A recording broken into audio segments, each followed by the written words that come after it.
Assalamu alaikum. You're watching Views and News and I'm Faisal Rehman live from our Islamabad Center. Today we'll be talking about this very important visit of the Prime Minister to China.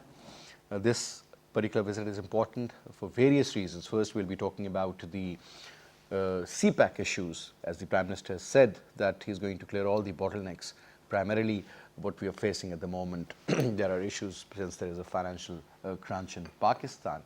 And on the other hand, the most likely the Chinese President, Mr. Xi Jinping, will be visiting India, and this visit also holds a lot of significance because it is right ahead of that one. And again, CPEC is going to be the main area of discussion primarily. Other than that, the Prime Minister, he's also met the Premier of China, his counterpart, and held some very important discussions, met the business community out there as well, and he was received by the Chinese cultural minister when he landed, and he was accompanied by the foreign minister. He was accompanied by Khosrow Bakhtiar Saab, Sheikh Rashid Saab, the chief of army staff, as well as the head of board of investment. So primarily, there are a lot of areas which will come under discussion, primarily about the ongoing tension between Pakistan and India on Kashmir issue. And having said that, it is important to remind that China also supported the stance of Pakistan, as said. Very particularly, they mentioned that any unilateral action is not acceptable. Whatever India has done so far is something which the Chinese do not accept. But again, the importance, the areas which are supposed to be talked about, we'll be talking about those primarily. Let me introduce you to our panelists, then we'll show you a soundbite also what the Prime Minister has said. But let me introduce you to our panelists. On my right is Lieutenant General retired Talat Masood Saab, senior analyst, columnist, and a writer, sir. Thank you very much for taking out your time, sir. We also have with us Dr. Nazir Mahmood Saab. He's a senior columnist and a journalist, sir. Thank you very much. And we have with us Yab Bhande Saab, who's a senior economist, sir. Thank you very much. Now, General Saab, let's hear what the Prime Minister said earlier, and then we'll take the debate right from that point.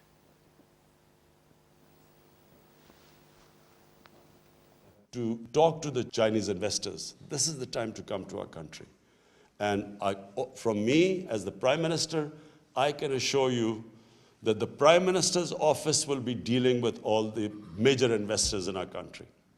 And CPEC will be dealt again from the Prime Minister's office, so to make it easy for you to invest there and to remove all hurdles that are in your way. It's an exciting time in Pakistan because as we open up our country for business, it is a great opportunity for people to come and invest. And as we change the mindset in Pakistan, we want businesses to come and make money. We want businesses to come to China and make big profits, so that the more profits you make, we feel that more investors will come to Pakistan. Now, General Saab, again, talking about the hurdles and the issues. Now, the PM says that there's going to be an office which will deal with the investments directly or with the investors, whosoever is coming in Pakistan. So primarily what he's saying that there is going to be a one-window operation, and that window is going to be installed in the Prime Minister House. Now, first of all, your take on that part, because normally it is unheard of, this formula basically. And then I'll talk to you about the other remaining parts. Sir. Well, I think what he is trying to say, and to facilitate business and trade with and investments from China, he wants to sort of set up an office in the Prime Minister's, house. Office.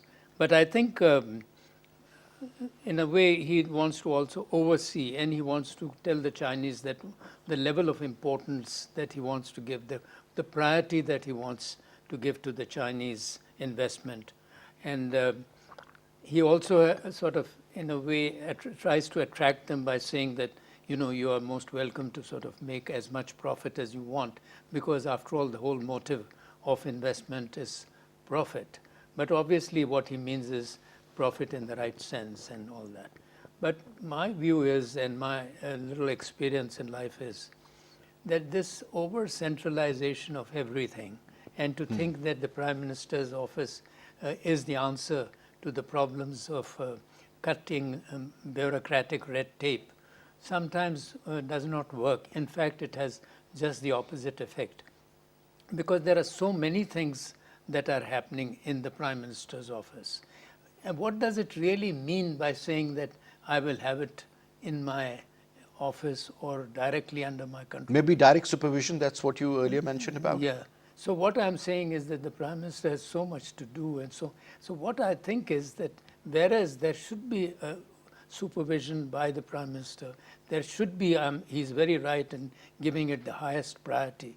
But at the same time, I think it is not feasible that it is only he who should really oversee the thing and have it in the Prime Minister's office. It could be anywhere else, but yet he could be overseeing that or trying to make people accountable as to the goals that he has set for a CPEC implementation. Good. That is a very interesting point, Jalsa, because primarily, when you talk about the first phase of CPEC, that was a visible one, because we were talking about bridges, we were talking about roads, we were talking about links, we were talking about towers, pipes, and so on and so forth. So that was very visible. Now the second phase is a little different from that. Maybe it's not that visible, but the work is still going on, right?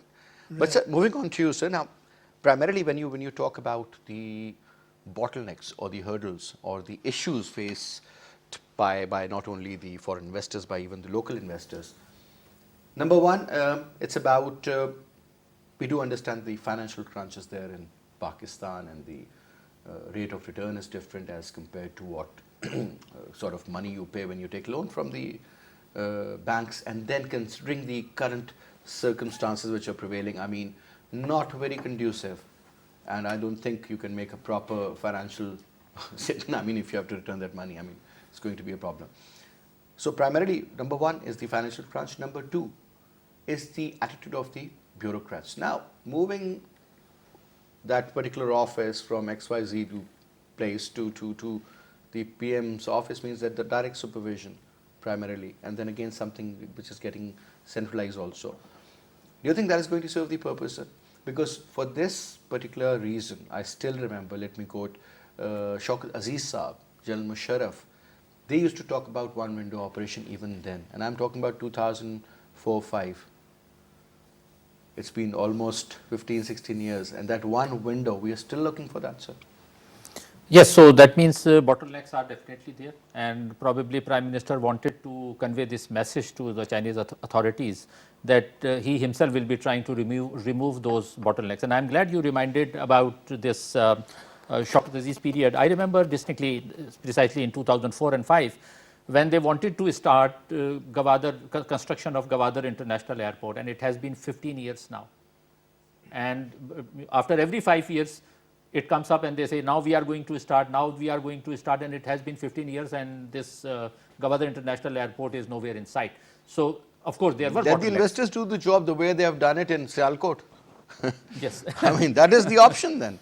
And bottlenecks are not only from that side, but when this present PTI government came to power, if you remember last year, advisor to PM on textile and commerce, Razak Daud Saab, he himself mentioned that he had reservations about CPEC.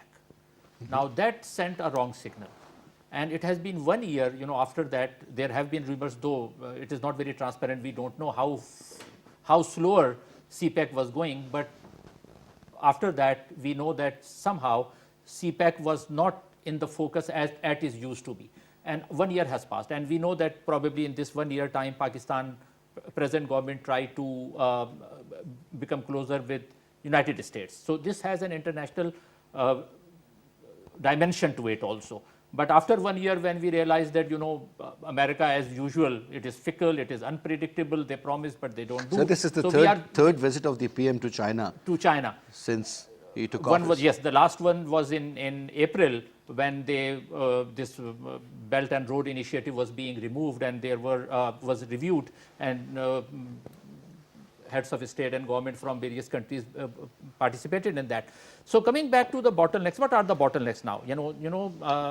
We have achieved a lot. What have we achieved? For example, on the energy sector, we have achieved a lot. There were at least 4 coal power plants that have become operational now. And out of 45 or 50 billion dollar investment, already 10 to 15 billion dollar investment has been done on these projects only in energy sector. And these include what, if I remind you, 4 major projects. Sahiwal coal power plant has been completed. Then we have Bin Qasim coal power plant. Then we have Angro Thar power plant. Then we have Hapco coal power plant. These 4. And how much energy they are producing at the moment, and what's the capacity? Each coal power plant produces 1,320 megawatt. So that comes to around a little over 5,000. 4,000 only from coal power plants, 4 coal power plants. Then we have one Qaid-e-Azam solar farm, solar park they say, solar park near Bhavalpur. Its capacity is around 400 megawatt. But it was producing around 100, I remember. Yes, but its expected capacity when it becomes fully operational, it will be 400.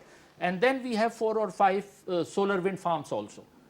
And all this, on Sindh coastal area near Jhampi, Thatta, Gharo, and they also have collectively, 50 to 100 megawatt each. So if you combine all these, around 5,000 megawatt of energy has been inducted in the system. Almost, not exactly. It is between, they are not fully operational, so it must be around. But that's what the capacity is. 4,050. But when they become fully operational, we will have that. So, despite those bottlenecks, what I am trying to prove is that we have achieved a lot. So it has not been stand still.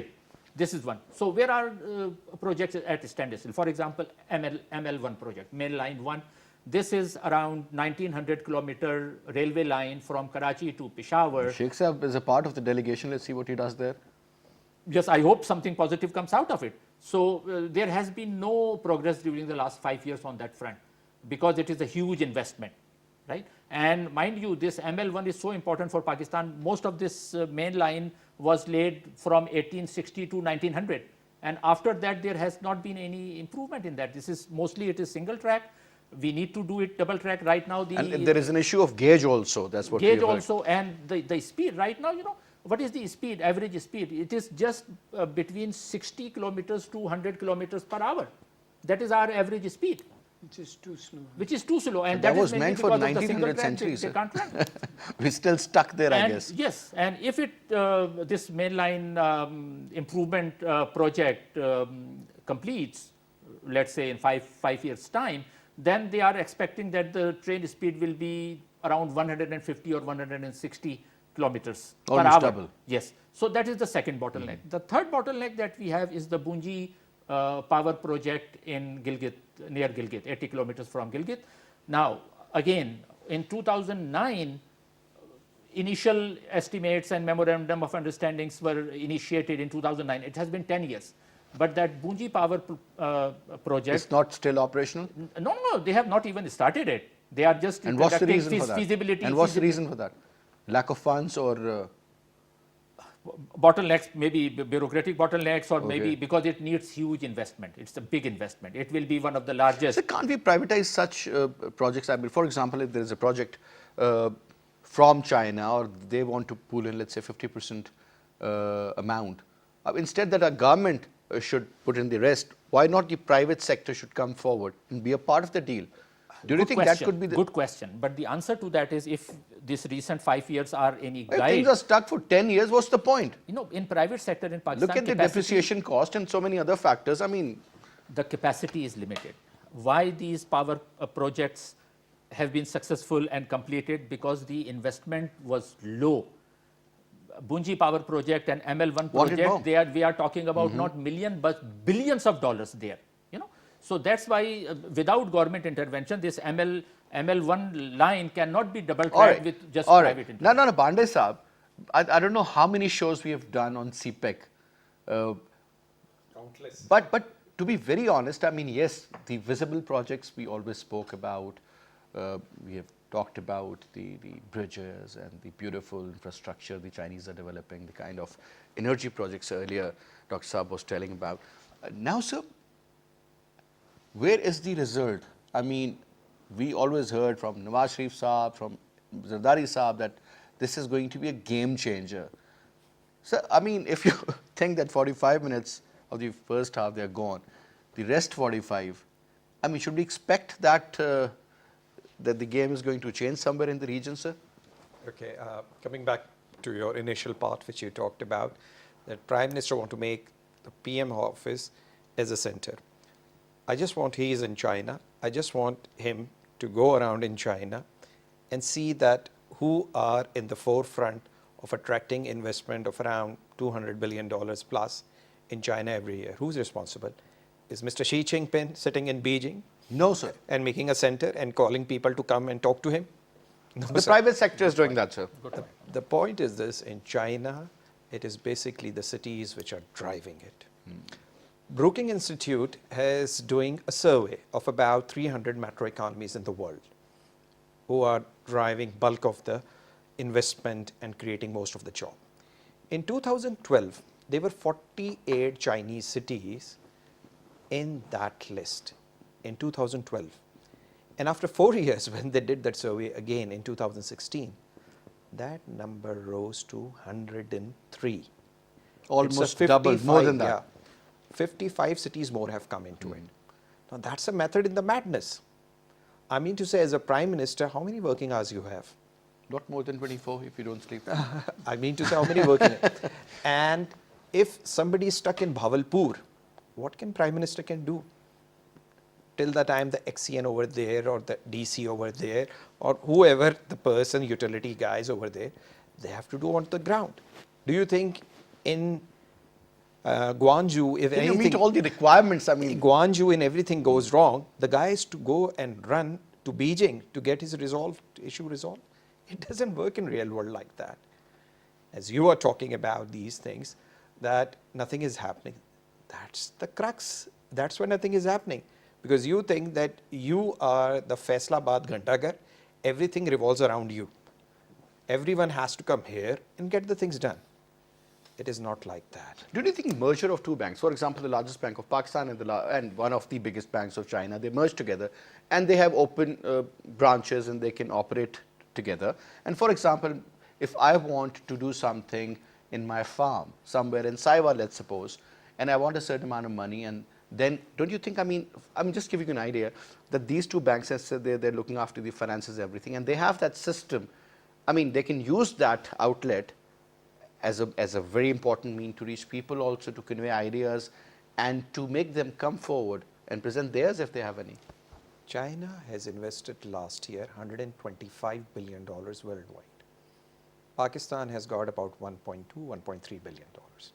You need to ask a question that where rest of the money was invested and how it was invested.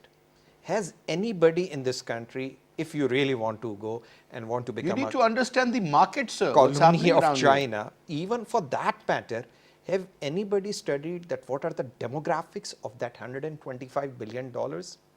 Where it is invested, which companies are investing? How many companies are listed in Shenzhen Stock Exchange? How many companies are listed in Shanghai Stock Exchange? Sir, I'll give you one example. What a good example, honestly, because I was so happy to see that. Sir, in 2011, we were invited to make a documentary in China. So we were shown almost all the major cities and different areas. So the last visit I remember before we were flying back to Beijing and to meet Mr. Basit Khan Saab was the ambassador there. So they took us to this huge bus manufacturing unit, and it was as clean as any shining bathroom, I would say, perfectly done and all. And they said this company is called Yutong. And we are currently, at that time, he said we are currently producing 46,000 units, and the product line is about 12 different buses, school buses, twin buses, double deckers, so on and so forth. And I said, and this is good quality bus, has anybody approached you from Pakistan? They said no. Now I've started seeing those buses in Islamabad and on motorway also. What I'm saying is that there is so much that the Chinese are producing, but you need to look at your market. You can look at other markets also. So unfortunate part is that we are still stuck in the old school of thought, I would say. No diversification as far as our product line is concerned if it comes to exports. No diversification at all as far as the new markets are concerned, sir. I mean, I fail to understand how can we survive this way. Everything is stuck in that centralized mindset. You have your rents secured at the top, Why you're going to go for diversification? You may have your rhetoric, but you're not at stake. You don't have an inter-competition in the country. You got my point? Till the time we have corresponding jurisdiction competing with each other, like in China. If you're talking about China, Yuzhong is not the only company which is making buses. There are at least 6 companies which are making buses. And mind that, these companies are not in one region. They are into different regions. Scattered all over. You look at China, you basically divide it into 3 parts. You have Bohai economic region, you have Yangtze growing region, and then you have Yellow River economic region. China has 22 provinces and 5 autonomous regions. They are not 22 provinces, they are 22 countries you can talk about. Every province has its own economic dynamics, which you need to understand and you need to work around it. Unfortunately, we don't have that sort of a debate. Okay, tomorrow you sit over here, we talk about, for example, Shandong province only, Qingdao and all these. What Shandong is offering, what Zhejiang is offering, what Guangdong is offering. You have to study like that. You don't go for rhetoric. Okay, this is my good friend and the money is going to come. It doesn't come. You have some serious homework. That who are the people who are investing money? Don't you think we should have a proper economic team and people from the marketing department, like top-notch, I would say, individuals, I'm sorry, sitting in Beijing and doing this? You don't even have an information on Chinese economic dynamics here. I'm not talking about Exactly. macroeconomic There's no homework. things. I'm talking just been about the done. hardcore investment profile of China, where they're investing, where they are trading, what they are trading, how they are trading, which companies are engaged into it. People don't even know that which companies are listed in Shenzhen, how they are listed, what these companies. Today, as Lack of of today, when we are info, talking basically, about that, 56% GDP of China. And this basically has to get out of the bureaucratic mindset and that structure, basically, and let the private sector. No, private sector basically handle it. Unfortunately, it's not the private sector. The problem is this, that the private sector in Pakistan is smart enough.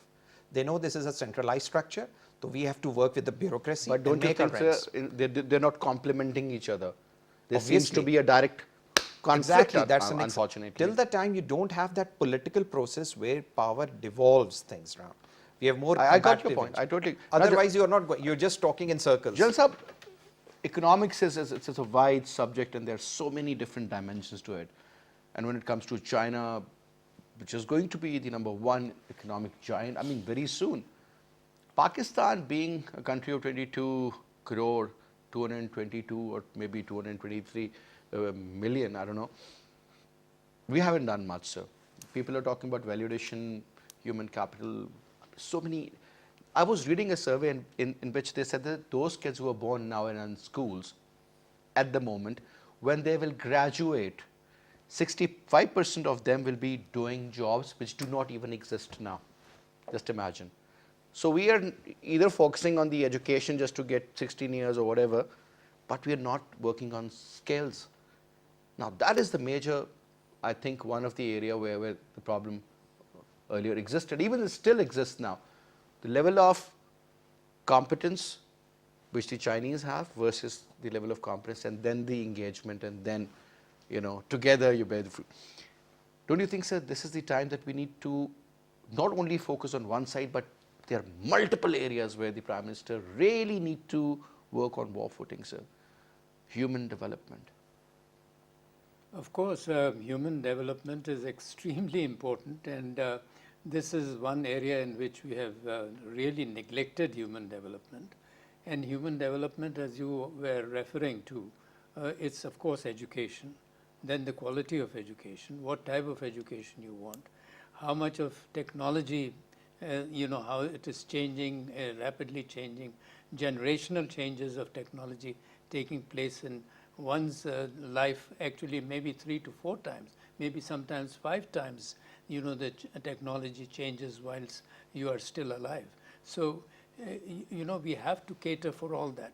But that aside, I think we should first talk of the fundamentals, because the quality of our education, how does it really match or synchronize with the requirements of the present day world?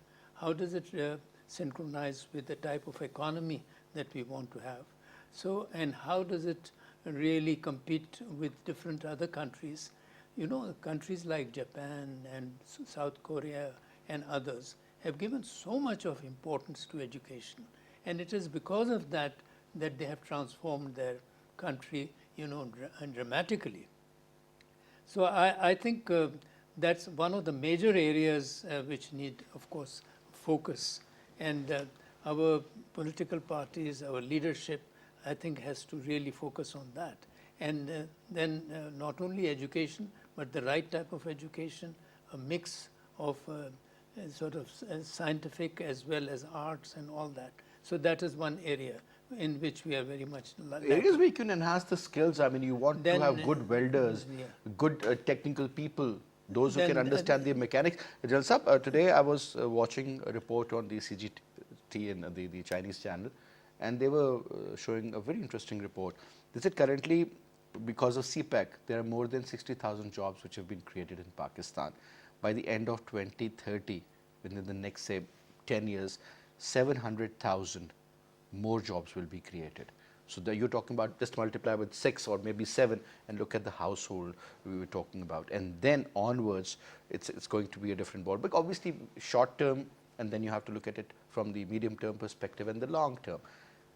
And primarily, these jobs are created mostly in the remote areas. Once the expansion is going to take place and the real effect is going to be there, one business is going to give birth to maybe 10 more businesses. And that's how the economic activity starts. Multiple that the compound effect basically takes place. So cascading it. Exactly. So maybe, so don't you think that for CPEC we should have a different vision, like 2025, 2030, and then we should focus and totally take it as a separate. I would say that you should integrate CPEC in your overall national,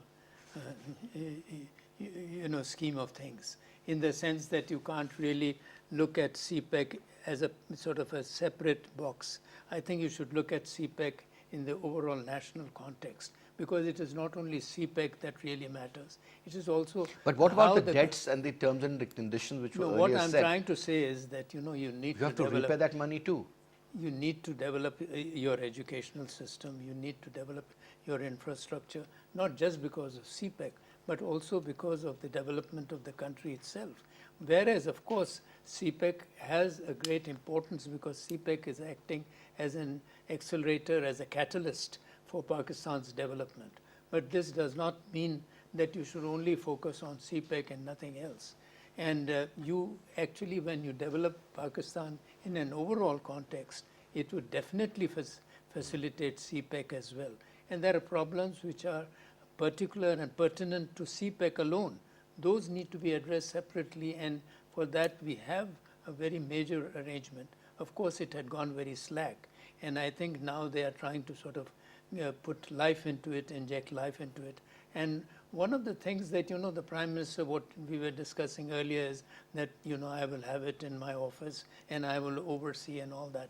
What it really means is that they are going to give the highest priority to CPEC, which has been neglected, and it has been a sore point between Chinese government and Pakistan, because the Chinese have been saying that we are keen to invest in Pakistan. Indeed, sir. What else do you want? We are trying to help Pakistan, and the recipient country is not either prepared or is not showing that enthusiasm that it should, because it is the one which is going to benefit the most. All right. Now, sir, another very important point.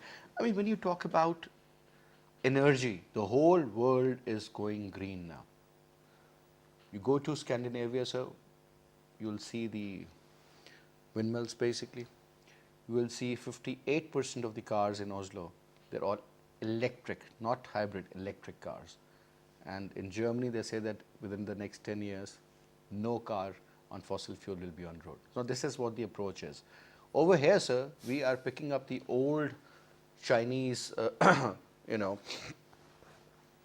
these huge, I would say, let me call that chunk of iron and machines, and installing them in Pakistan and going back to the coal side, sir.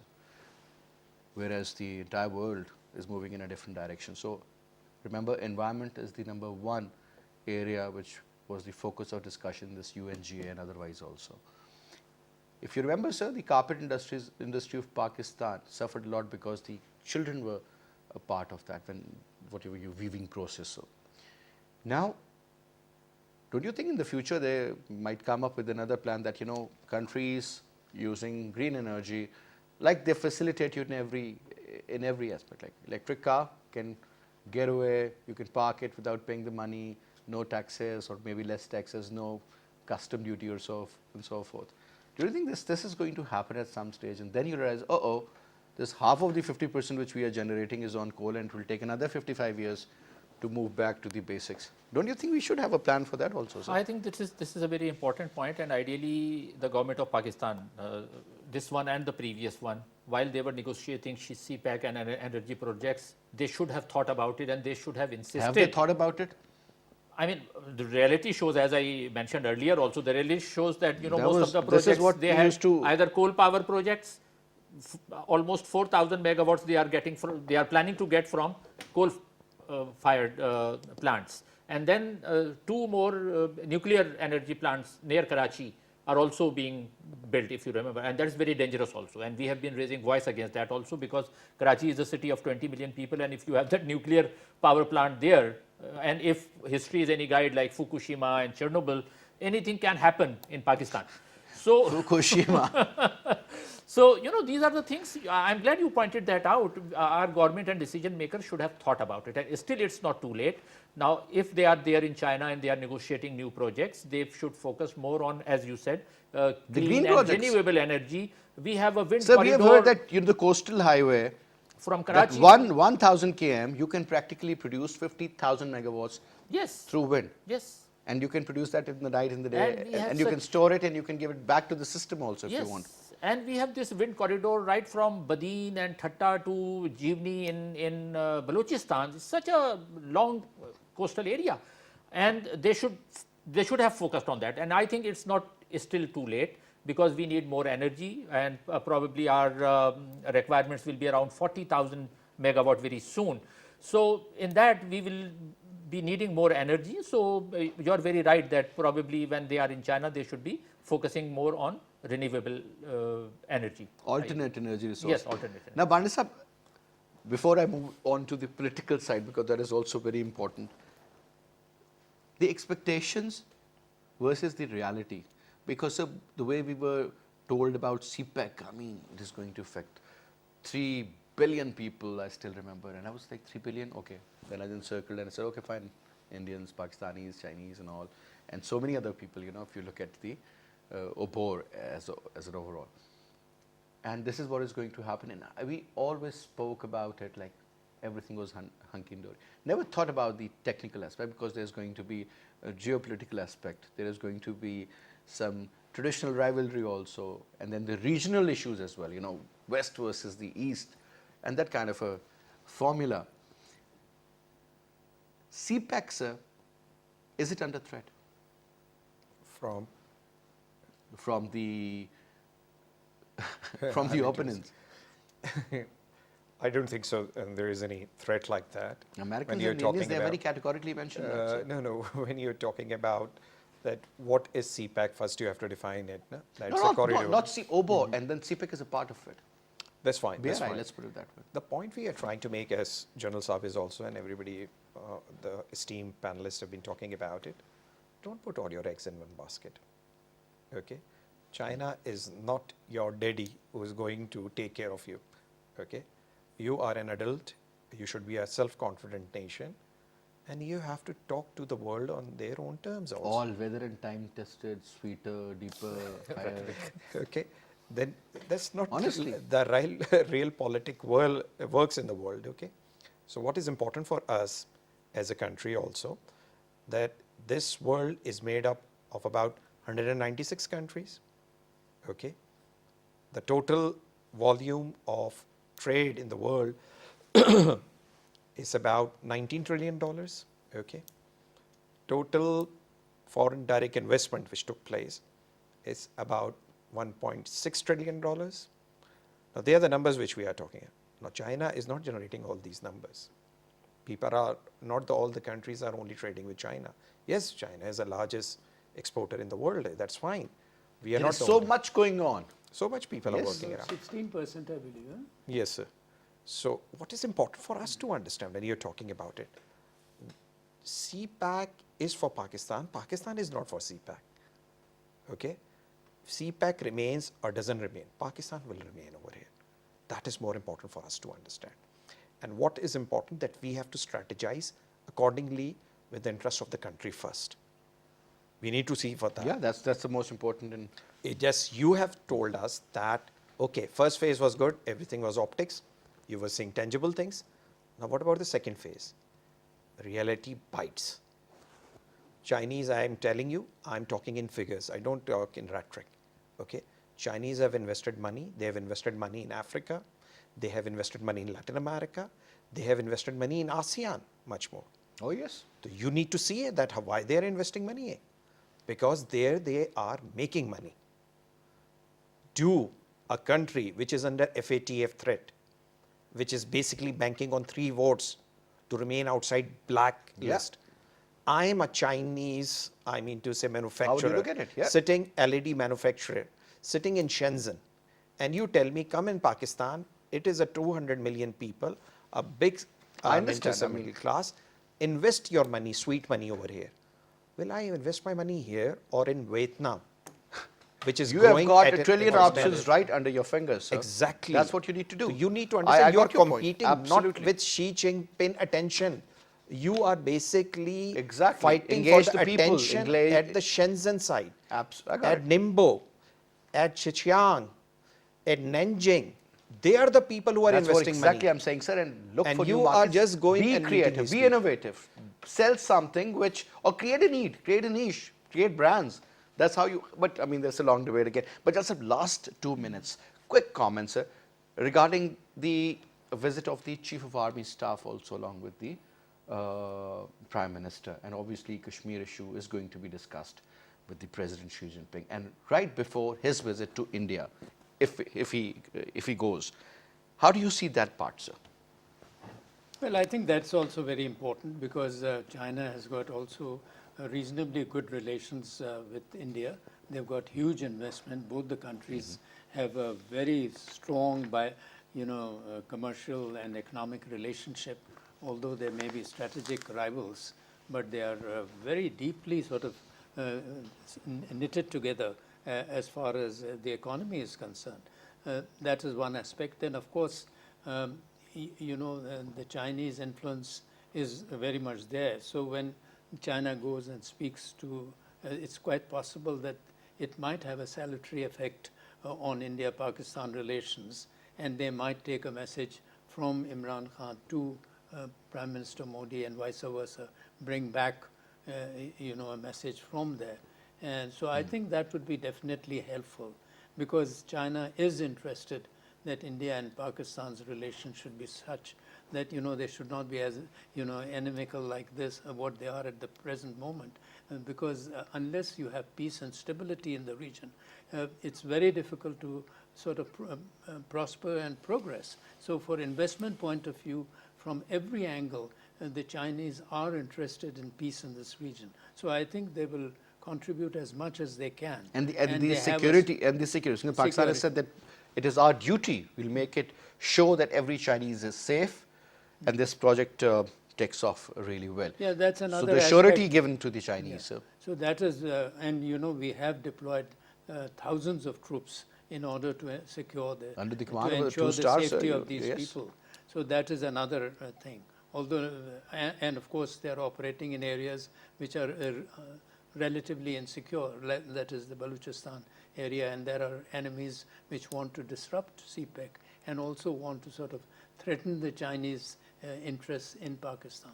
So I think Pakistan is taking sufficient measures, but at the same time, I think this visit of Imran Khan to China is very important, because it will reinforce the ties with China. So if I may say, Jalal Sahab, that this might help in diffusing the tension between Pakistan and India, it won't be incorrect.